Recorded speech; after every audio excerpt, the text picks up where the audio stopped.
கர்த்தராகிய இயேசுவின் பெயரால் உங்களை வாழ்த்துகின்றோம். இன்று திருக்குடும்ப பெருவிழாவை சிறப்பித்துக் கொண்டிருக்கின்றோம்.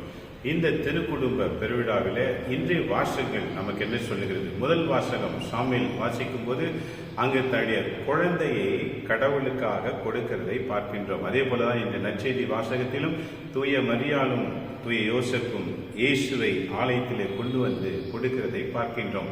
இந்த இருவருக்குள்ளும் முதல் வாசகத்துக்கும் நற்செய்திக்குள்ளும் இருக்க ஒரு ரகசியம் என்ன?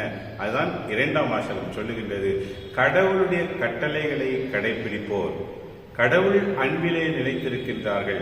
அந்த கடவுள் எவருக்குள் இருக்கின்றாரோ அவர்கள் குடும்பமாக ஆலயத்திலே தன்னையும் தன் பிள்ளைகளையும் அர்ப்பணிப்பார்கள் என்ற செய்திதான் இன்றைக்கு வாசகங்கள் நமக்கு அமைகின்றன. ஆகவே நம்முடைய வாழ்க்கையில நாமும் திருக்குடும்பங்களாய் வாழ வேண்டும் என்றால் கடவுளின் கட்டளைகளை கடைபிடித்து வாழும்போது அந்த கட்டளை நமக்குள்ளே கடவுளின் அன்பை கொடுக்கும். அந்த கடவுளின் அன்பு நம்மையே கடவுளுக்கு ஆலயத்திலே அர்ப்பணிக்கின்ற ஒரு வாழ்வை கொடுக்கும். ஆகவே இன்றைக்கு நீங்க அனைவருமே இந்த ஒரு திருக்குடும்ப பெருவிழாவிலே உங்களையும் குடும்பமாக அர்ப்பணிக்க வேண்டும் என்றால், கணவன் மனைவி பிள்ளைகள் அர்ப்பணிக்க வேண்டும் என்றால் ஒவ்வொரு நாளும் திருப்பலி வாசகத்தை வாசித்து அந்த வாசகத்துக்கு ஏற்றவாறு வாழ்க்கையை நடத்துங்கள். இறைவன் உங்களை ஆசீர்வதிப்பாராக. ஜெபிப்போம்.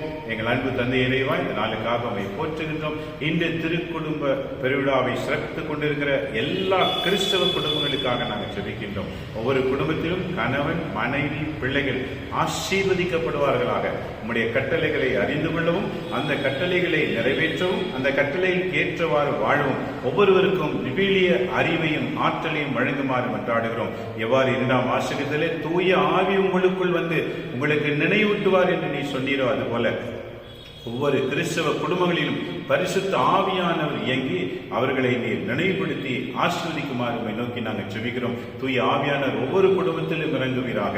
எங்கள் அனைவர் குடும்பத்திலும் ஆவியானவர் செயல்பட்டு உடைய வாக்குகளை கற்றறிந்து அதற்கேற்றவாறு குடும்ப வாழ்க்கை வாழ எங்களுக்கு அருள் தருமாறு வேண்டுகிறோம். இதை பார்த்து கொண்டிருக்கிற அனைவரையும் மீது ஆசீர்வதியும், அனைத்து குடும்பங்களையும் நீங்க ஆசீர்வதியும். இறைவனே தாமே எங்களோடு கூட இருந்து செயலாற்றுமாறு எங்கள் ஆண்டவர் இயேசுவின் பெயரால் அர்ப்பணித்து எங்களையும் அனைத்து குடும்பங்களையும் எங்கள் குருத்துவ குடும்பங்களையும் அர்ப்பணித்து உமது ஆசீரை பெற்றுக் கொள்கிறோம். எங்கள் நல்ல பிதாவே, ஆமென்.